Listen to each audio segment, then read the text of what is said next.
Activity 3 के साथ। सो यहाँ पर लिखा है 2 फैक्ट्स 1 फिक्शन, 2 सत्य और 1 फिक्शन। मतलब क्या है?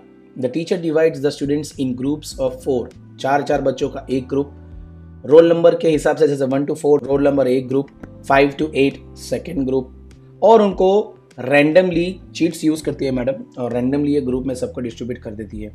फिर उन्होंने बोला है कि स्टेप 1, स्टेप 2, स्टेप 3, स्टेप 4 और स्टेप 5 को मतलब अलग अलग स्टेप से उसको फॉलो करो। स्टेप 1 में लिखा है all group members think of 2 things about themselves that are true. आप अपने बारे में 2 सत्य चीजें सोचो, and 1 that is not. Here, as per the subject matter of the lesson, tasks can be carried out. जैसे कि students think of their own festivals, religious, community, facts and fiction. Fiction मतलब अपनी कहानी खुद बनाना, फैक्ट मतलब एकदम सत्य जो कोई चेंज कर ही नहीं सकता है। सो स्टेप 1 में ग्रुप मेंबर को जो 2 सत्य हो और एक अपने दिमाग से कहानी बनानी है। स्टेप 2 में ये है 1 at a time, each student tells group mates and 3 self-descriptive statements without saying which is fiction and which are facts. For example, I come from Kerala, I fly kites on Uttarayan, we prepare many dishes on this day. ये 3 sentences बोले जिसमें 2 सत्य थे और 1 sentence था जो था fiction, बनाया हुआ खुद। जैसे कि मैं केरला से, वो सत्य है। उत्तरायण में काइट चका था, वो सत्य है। We prepare many dishes on this day, ये सत्य हो भी सकता है और नहीं भी हो सकता, फिक्शन है, अपने आप सोच के बनाया, तो ये काम करना है। स्टेप 3 में लिखा है group mates ask questions to try to figure out which statement is fiction. Question पूछो, जैसे कि where is Kerala situated, which is their major festival, do they fly kites, ये सब चीजें पूछो और फाइंड आउट करके कौन सी चीज उसने सत्य कही है और कौन सी चीज उसने फिक्शन बना के बोली है। स्टेप 4 में लिखा है group mates work together to guess which statement is fictitious and give reasons for their guesses. मतलब क्लासमेट को साथ में मिलकर काम करना है कि यार ये 3 में से 1 सेंटेंस इसका फिक्शन था, तो फिर डिस्कस करो और रीजन पूछो कि भाई ये स्टेटमेंट उसने ऐसा क्यों कहा, उसका रीजन क्या है, ये बोलने के पीछे उसका रीजन क्या है। Step 5 group mates share with the class something interesting they learn about each of their group members. So group members एक दूसरे से जब ये एक्टिविटी करेंगे तो कुछ ना कुछ नया जरूर सीखेंगे। यही चीज आपको क्लास के सामने आके अपने क्लासमेट्स के सामने डिस्कस करना है, इसमें कोई शर्माने वाली बात नहीं है। एक्टिविटी 4 की तरफ आगे बढ़ते हैं और लिखा है डिशेस के बारे में ही है कि जो मेन टेक्स्ट मतलब मेन जो चैप्टर था हमारा जिसमें अ वैरायटी ऑफ डिशेस ये दिया हुआ है। Please note that a singular word is used to describe a number of persons.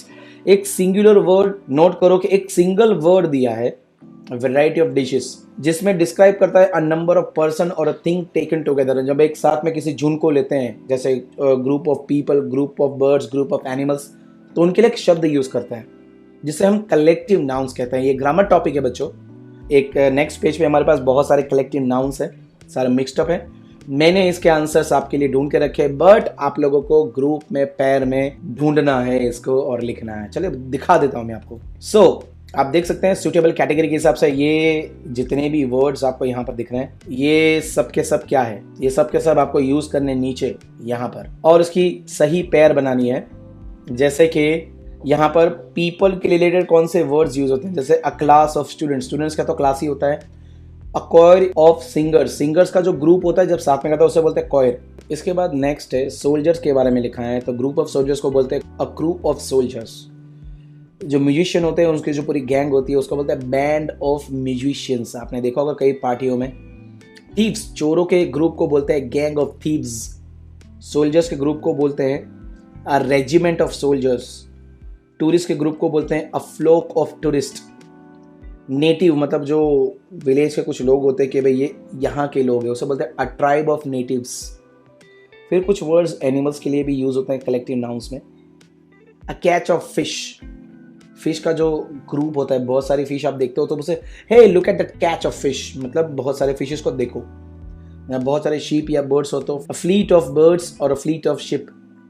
उसके बाद है फिश के लिए दूसरा वर्ड है, फिश के ग्रुप को सेकेंडली बोलेंगे होल्ड ऑफ फिश। फिर है डियर, कैटल, एलिफेंट से, गोट्स से, बफेलोज, ऐसे हार्बीवरस ग्रुप ऑफ एनिमल्स के लिए heard, heard of dear, heard of cows, heard of goats ऐसे बोला जाता है।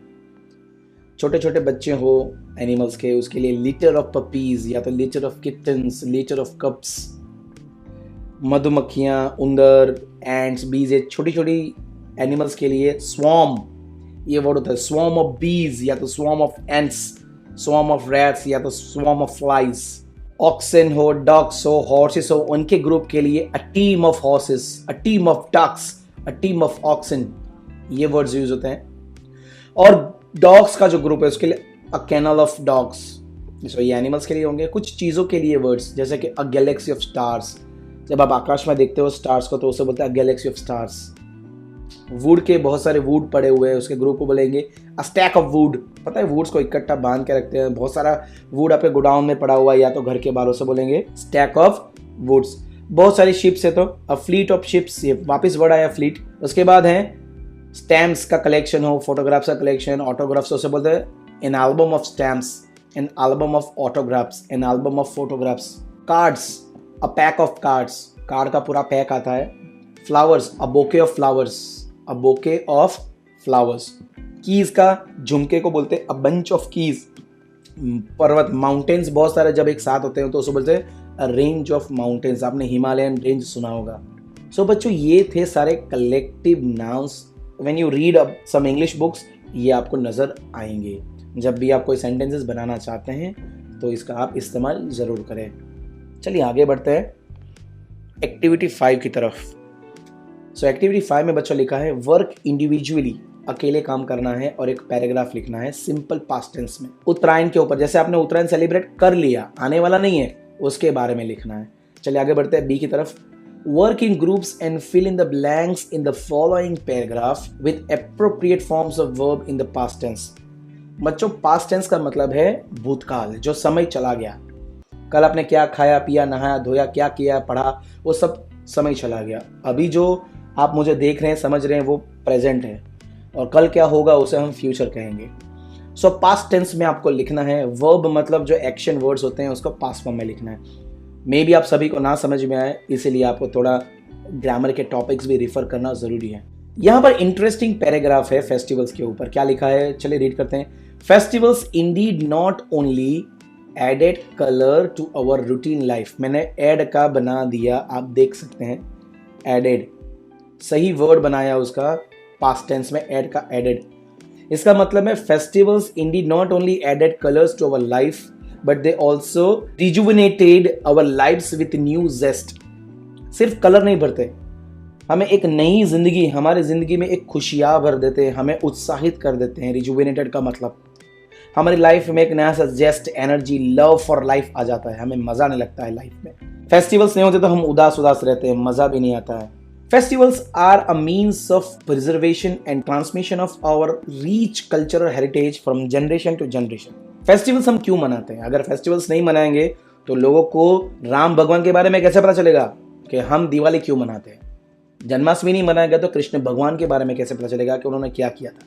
ईद नहीं मनाएंगे तो क्या पता चलेगा पैगंबर ने क्या किया था? जितने भी हमारे देश में अलग अलग फेस्टिवल्स हैं उसके बारे में अगर जानना हो तो ये फेस्टिवल सेलिब्रेट करना जरूरी है, तभी तो वो हमारे साथ रहेगा, नहीं तो हम सब भूल जाएंगे और नए जमाने के साथ चलने लगेंगे और सब खत्म हो जाएगा। फेस्टिवल्स मनाना इसलिए भी जरूरी है। आगे लिखा है festivals are of various kinds such as religious festivals होते हैं, नेशनल फेस्टिवल्स होते हैं, कल्चरल फेस्टिवल्स होते हैं, हिस्टोरिकल फेस्टिवल्स होते हैं, social traditional customs and based on some beliefs. मतलब धर्म के अनुसार हमारे नेशनल मतलब 26वीं जनवरी, 15 अगस्त, गांधी जी का बर्थडे, कल्चरल, हिस्टोरिकल, बहुत सारे त्योहार लोग मनाते हैं। आगे हम बात करेंगे। आगे लिखा है festivals are usually taken as a time for enjoyment. आपने देखा टेक का मैंने लिखा टेकन, मैंने ये past participle form of take लिया है, टेक टू टेकन, यहाँ पर मुझे सही लगा। Festivals are usually taken as a time for enjoyment but there are some festivals which are celebrated to pay tribute and homage to the sacrifice of great martyrs or some religious significance. हम लोग त्योहार मनाते हैं enjoyment के लिए, but कुछ festivals ऐसे होते हैं कि लोगों की कुर्बानी के लिए हम मनाते हैं। गुड फ्राइडे है, मुहर्रम है। India has a great diversity. यहाँ पे लिखा है टू हैव मतलब हैव, हैज एंड हैड, मैंने हैज लिया। India has great diversity. India के पास डाइवर्सिटी का मतलब विविध फेस्टिवल्स है। मल्टीलिंगुअल पीपल, अलग अलग भाषा बोलने वाले लोग हैं। मल्टी रिलीजियस नेशन है हमारा देश में। दुनिया के लगभग सारे धर्म पाई जाता है। Different festivals are celebrated in different regions and parts of the country and each has its own importance. हमारे देश में अलग अलग फेस्टिवल्स, यहाँ पे लिखा है मैंने आर, टू बी मतलब is, am, are, was, were, यहाँ पर मुझे लगा आर लिखना चाहिए कि हमारे फेस्टिवल्स सेलिब्रेटेड होते नहीं थे, होते हैं अलग अलग रीजन में, अलग अलग जगह पर, कंट्री के अलग अलग जगहों पर उनके इंपॉर्टेंस के हिसाब से। केरला में उनका इंपॉर्टेंस, गुजरात में उसका इंपॉर्टेंस, महाराष्ट्र में मराठी का इंपॉर्टेंस, साउथ में साउथ का, नॉर्थ में नॉर्थ का, ईस्ट में ईस्ट का, वेस्ट में वेस्ट वाले लोगों का इंपॉर्टेंस है, तो वो लोग उस तरीके से मनाते हैं। एक्सरसाइज सी में लिखा है closely study the sample of letter given about in activity 2 में। बच्चों याद होगा आपको, जो बच्चों ने एक दूसरे को लेटर लिखे थे अपने त्योहार के बारे में, उसको ध्यान दे के आपको ये भरना है। जब भी हम लेटर लिखते हैं बच्चों, लेटर में कुछ पार्ट्स होते हैं। लेटर में हमारे पास होता है तो हेडिंग, फिर ग्रीटिंग एंड सैल्यूटेशन, फिर तो तीसरा आता है बॉडी और मेन टेक्स्ट आपका लेटर का। उसके बाद लेटर को कंप्लीट करना होता है लास्ट में कंक्लूजन के साथ, फिर आप सिग्नेचर करते हो, लास्ट में पोस्ट स्क्रिप्ट। लेटर के बाद में भी कुछ चीज़ें लिखनी हो एक्स्ट्रा। तो आगे जो लेटर में मैंने देखा था, आपको दिखा दूँ मैं, आपको यहाँ दिख रहा होगा 2.1, उसे हेडिंग कहते हैं। 2.1 एंड 2.2 जिसमें हेडिंग में डेट आ जाती है, एड्रेस आ जाता है। उसके बाद सैल्यूटेशन डियर भारत 2.3, 2.4 है ये लेटर का इंट्रोडक्शन है, स्टार्टिंग बॉडी है उसका, 2.5 भी बॉडी है, 2.6 कंक्लूजन है, नेम सिग्नेचर 2.7 है, 2.8 लास्ट में एक चीज़ नहीं है, वहाँ पर आप लिखना है आप लोगों को PS पोस्ट स्क्रिप्ट जो आपको ऐड करनी है, कोई एक्स्ट्रा चीज़ लिखनी हो तो। So according to that 2 letters, मैंने हेडिंग मतलब यहाँ पे देखा 2.1 एंड 2.2 को हेडिंग दिया है, ग्रीटिंग एंड सैल्यूटेशन E मतलब 2.3 जो सेकेंड पार्ट है, बॉडी और मेन टेक्स्ट 2.4 एंड 2.5 ये मेन बॉडी है लेटर की जो भी लिखना है। इसके बाद है B 2.67 कंक्लूजन, उसके बाद है सिग्नेचर 2.8, लास्ट में है पोस्ट स्क्रिप्ट जो हमारे दोनों लेटर्स में